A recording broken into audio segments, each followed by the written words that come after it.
नमस्कार मंडळी. श्री स्वामी समर्थ. मंडळी, आपण रोज देवाची पूजापाठ करतो, तरीसुद्धा आपल्या घरामध्ये नेहमी आर्थिक तंगी, वादविवाद चालू असतात. सतत कोणत्या ना कोणत्या कारणानं आपलं मन अस्वस्थ असतात. आपल्याला सतत वाटते की एवढी भक्ती करून, एवढी पूजापाठ करूनही मला योग्य फळ का मिळत नाही. त्यासाठी नियमितपणे रोज हे कार्य केले पाहिजे की जेणेकरून आपल्याला पुण्याची प्राप्ती होईल आणि हळूहळू आपल्या समस्या मार्गी लागेल. देवघरात एका छोट्या तांब्यात पाणी नेहमी योग्य प्रमाणे ठेवले पाहिजे. त्याचं योग्य उपाय कसा करावा ते आपण या व्हिडिओमध्ये बघणार आहोत. तसेच घरचा दिवा हा तांबे, लोखंड, पितळ किंवा मातीचा दिवा ठेवला तर त्या दिव्याची निवड केल्यास घरात अडचणी निर्माण होत नाही. दिव्याची वात नेहमी ही महत्त्वाची आहे. कच्चा कलावा योग्य आहे का की कापसाची वात किंवा सुती दोरा योग्य राहील, या गोष्टीसुद्धा महत्त्वाच्या आहे. कारण याने पितृदोष, कालसर्पदोष लागतो. मंडळी, जर तुम्ही हा व्हिडिओमध्ये सोडायचा विचार करणार असेल तर तुम्हाला सांगू इच्छिते की संपूर्ण माहिती आणि उपाय जर तुम्ही अचूक केले तर तुम्हाला योग्य तो मार्गदर्शन मिळेल. म्हणून विनंती आहे, व्हिडिओ संपूर्ण बघावे. मंडळी, जीवनात खूप प्रगती करायची असते, पण हा व्हिडिओ पूर्ण बघा जेणेकरून व्हिडिओत सांगितलेले महत्त्वाचे उपाय तुम्ही तुमच्या जीवनात अवलंबून पाहाल आणि तितक्याच चांगल्या प्रमाणात तुमची प्रगतीसुद्धा होईल. आता अनेक लोक हा प्रश्न विचारतात की मुख्य दरवाजावर पाणी शिंपडण्याची योग्य वेळ आणि योग्य पद्धत काय आहे? हे स्नानानंतर करावे की स्नानाआधी करावे? अजून एक महत्त्वाचं की मासिक पाळी दरम्यान मुख्य दरवाजावर पाणी शिंपडावे की नाही? आजचा व्हिडिओमध्ये तुम्हाला याच प्रश्नांची उत्तरे मी देणार आहे. घराच्या बाहेर आणि आत दिवा लावण्याचे काय फायदे आहेत? विशेषतः त्या घराच्या बाहेर दिवा लावल्याने होणारे फारच मोठे फायदे तुम्हाला धनवान करू शकतात. भगवंताच्या पूजेमध्ये दिवा लावण्याला सर्वात जास्त महत्त्व आहे. देशी तूप किंवा मोहरीच्या तेलाचा दिवा अत्यंत शुभ मानले जाते. तसेच तिळाच्या तेलाचा दिवाही लावला जातो. पूजा करण्याचा एक हाच हेतू असतो की घराच्या आत आणि बाहेर दीप प्रज्वलित करणे आणि वातावरण पवित्र करणे. दिवा लावल्यानंतर केवळ सकारात्मकता ऊर्जा निर्माण होत नाही, तर आपलं मनही तेवढं उत्साही बनतं. पृथ्वीवरील अंधकार दूर होतो. घरात दिवा लावल्याने केवळ घरातील अंधकार दूर होत नाही, तर तो नकारात्मकता ऊर्जा ही घराबाहेर टाकतो. जिथे दिवा लावला जातो तिथे सकारात्मकता ऊर्जेचा वाढते आणि आपोआपच भगवंताचेही वास्तव्य आपल्या घरात संध्याकाळी आणि सकाळी दोन्ही टायमाला दिवा लावणे महत्त्वाचे आहे. तेलाने जाणाऱ्या दिव्याचा परिणाम तो भिजल्यानंतरही अर्धा तास टिकतो, तर शुद्ध गाईच्या तुपाचा दिवा वातावरणात सकारात्मकता ठेवतो. दिवा लावण्याचा वैज्ञानिक लाभ: जेव्हा घरात शुद्ध तूप किंवा मोहरीच्या तेलाचा वापर केला जातो, त्याच्या धुरामुळे घरातील वातावरण शुद्धता येते आणि हा धूर दूषित वातावरण नष्ट करतो. सुखसमृद्धीचा वास घरात भगवंतासमोर दिवा लावला जातो. तिथे माता लक्ष्मीची कृपा कायम राहते. पूर्वेला दिवा लावल्यास व्यक्ती दीर्घायुषी बनते. उत्तरेला दिवा लावल्यास व्यक्तीला धनसंपदा प्राप्त होते.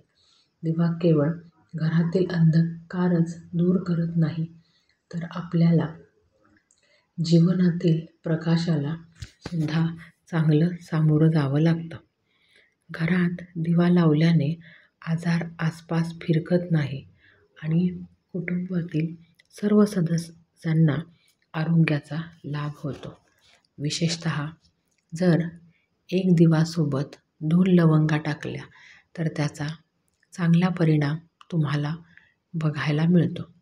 लवंगा आणि संबंधित आजार दूर होतात. नकारात्मकता ऊर्जा जाऊन सकारात्मकता ऊर्जा घरात टिकून राहते. मंदिरात घंटी का वाजवली जाते? शंकराच्या मंदिरात घंटी वाजवण्याचा उद्देश काय आहे? का वाजवता? शास्त्रानुसार जेव्हा तुम्ही मंदिरात किंवा घरात घंटी वाजवतात तेव्हा शिवमहापुराण, लिंगपुराण आणि विष्णुपुराणमध्ये सांगितलं आहे की घंटीचा नाद होताच जितकी तीर्थयात्रा होत आहे, तितक्या साधना केल्या जात आहे. जिथे जप आणि तप केले जात आहे, तितके दान केले जात आहे. त्या सर्व पुण्यकर्माचे फळ त्या क्षणी तुमच्या खात्यात जमा होतात. म्हणून मंदिरात घंटा वाजवून महत्त्वाचे आहे. जेव्हा लोक भजन करत असतात, साधनेत मग्न असतात, अभिषेक करत असतात, पूजा करत असतात, अशा वेळा 3 टाळ्या वाजवल्याने त्यांची संपूर्ण पुण्य तुमच्या खात्यात जमा होते. त्यामुळे आपले भाग्य उजळणे एक महत्त्वाचं गोष्ट म्हणजे गरुड घंटीचा नाद होतो. अत्यंत शुभ मानले गेले आहे. घंटी वाजवण्याचा सगळ्यात शुभ काळ म्हणजे सकाळी 4 वाजल्यापासून ते दुपारी 11 वाजेपर्यंत, कारण हा काळ अत्यंत मंगल मानला जातो. याशिवाय संध्याकाळी 6 वाजल्यापासून ते रात्री 11 वाजेपर्यंत तुम्ही घंटी वाजवू शकतात. रात्री 12 वाजल्यानंतर मंदिराचे पद बंद केले जातात, कारण देवी देवतांचा तो विश्रामाचा टाईम असतो. मंडळी, आता आपण जाणून घेऊया की मुख्य दरवाजावर पाणी शिंपडण्याची योग्य पद्धत काय आहे. दरवाजावर अर्पण करत असाल पाणी, तर हे लक्षात ठेवा की झोपण्यापूर्वी पाणी एका पात्रात भरून ठेवावे. तुम्ही कोणत्याही पात्राचा वापर करू शकता. गंगाजल उपलब्ध असेल तर थोड्या प्रमाणात त्या पाण्यात गंगाजल टाकावे. नंतर शुद्ध पाण्याने पात्र भरा. तर गंगाजल नसेल तर शुद्ध पाणी ठेवलं तरी चालतं. हे पाणी रात्री तुमच्या घराच्या आतमध्ये ठेवायचं आणि सकाळी उठून मुख्य दरवाजावर किंवा वास्तूच्या ठिकाणी हे पाणी शिंपडू शकतात. पाणी शिंपडल्यास तुमच्या घरातील अडचणी दूर होऊ शकतात. हा उपाय किंवा वास्तुदोष आणि पितृदोष करण्यासाठी नाही, तर तंत्र, मंत्र किंवा वाईट शक्ती, नजरेचा प्रभाव संपण्यासाठी मदत करण्यासाठी अतिशय महत्त्वाचा मानला जातो. ते पाणी सूर्योदयापूर्वी मुख्य दरवाजावर शिंपडावे. तर सूर्योदयानंतर तुम्ही मुख्य दरवाजा स्वच्छ करून पाणी टाकलं तरीही काही हरकत नाही, परंतु विशेष सूर्योदयाच्या पूर्वी आपल्याला हे काम करायचे आहे. याने जास्त फायदा होईल. पाणी शिंपडण्याच्या आधी स्नान करून घ्या, मग पाणी शिंपडा. सकाळी लवकर उठून प्रथम स्वयंपाकघरात जा आणि आधी ठेवलेले पाणी घेऊन मुख्य दरवाजा उघडा आणि ते पाणी शिंपडा.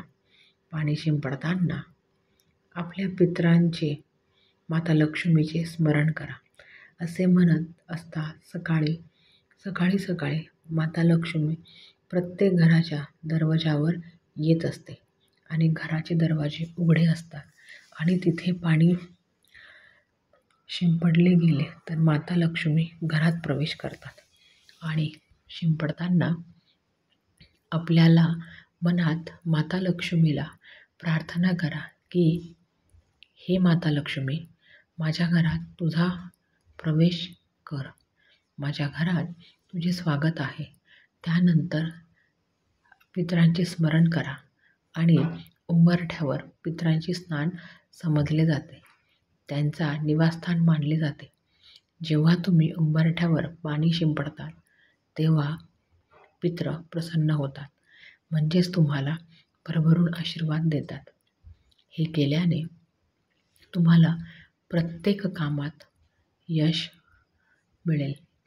पाणी शिंपडण्यातील नंतर झाडू लावावा आणि नंतर पाणी शिंपडावे किंवा आधी पाणी शिंपडले तरी हरकत नाही. उठल्यानंतर सर्वप्रथम आपल्या हाताच्या तळव्यांकडे पाहावे आणि माता लक्ष्मीचे स्मरण करा आणि मंत्र उच्चारण करा. कराग्रे वसते लक्ष्मी, करमध्ये सरस्वती, करमुले तू गोविंदा, प्रभात कर दर्शनम.